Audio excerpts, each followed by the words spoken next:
How to deactivate your Facebook account on Android. This tutorial shows you how to temporarily disable your account while keeping all your data saved.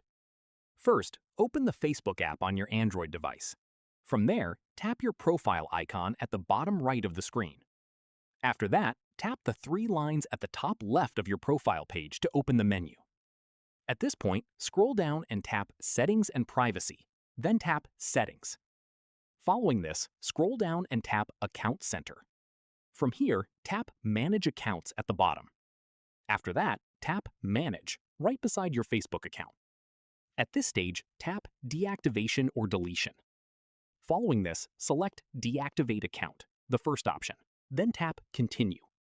From here, you'll see a notice that any pages you manage will also be deactivated while your account is off.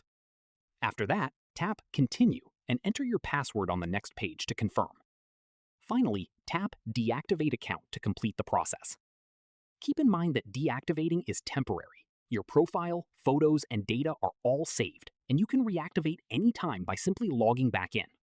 That's how you deactivate your Facebook account on Android. If this helped, give it a like, subscribe for more Android tutorials, and hit the bell so you never miss one. See you in the next one.